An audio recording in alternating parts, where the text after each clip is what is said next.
पेत्रानं जरी येशूचा नाकार केला, पण प्रभू येशू ख्रिस्त पुनरुत्थित झाल्यावर पहिली कृपेची पाखर त्याच्यावरती घातली. मरिया प्रभू येशू ख्रिस्ताला भेटायला आली. प्रभू तिला दर्शन दिलं आणि म्हटला, मरिये जाऊन पहिले पेत्राला सांग मी जिवंत झालेलो आहे. थोमानी जरी येशू ख्रिस्तावरती आणि अविश्वास दाखवला, मरिया येशूला आणि त्याला बिलगायला लागली, पण येशूने त्याला तिला बिलगू दिलं नाही. तो म्हटला, नाही बाई, मला माझ्या बापाच्या घरी जायचंय. नाही बिलगू दिलं त्याला.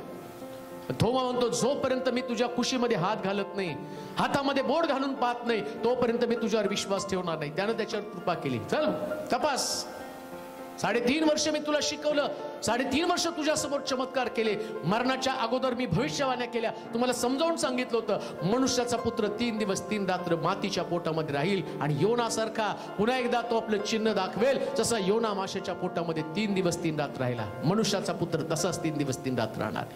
त्यानं नाही त्याचा द्वेष केला, त्यानं नाही त्याला धुतकारलं, उलट त्याला म्हटलं, बघ माझ्या कुशीमध्ये हात घाल. आईला नाही कृपा दाखवली, पण त्या थोमाला त्यानं दाखवली. का?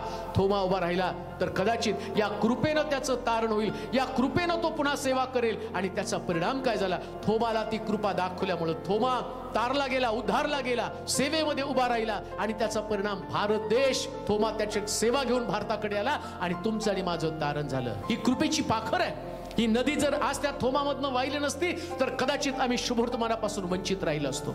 आम्ही देखील अशा प्रकारे कुठंतरी अडकून पडलो असतो. काय शुभवर्तमान ही किती मोलमान अशा प्रकारची गोष्ट आम्हाला लाभली. किती आज तुम्ही देवाचं वचन ऐकताना या ठिकाणामध्ये प्रभूकडे आपली दृष्टी लावलेली आहे. ही कृपा तुमच्यावरती आहे. मला देखील देवानं ती वचन सांगण्याची कृपा पुरवली आणि ही नदी तुमच्यामधनं वाहत आहे. ते तुमचं अंतःकरण, तुमचं जीवन, तुमचं कुटुंब, तुमचा स्वभाव, तुमचं सगळं व्यक्तित्व बदलून टाकण्याचं काम करत आहे. म्हणून ही कृपेची पाखर तुमच्यामधनं बाहेर पडली पाहिजे.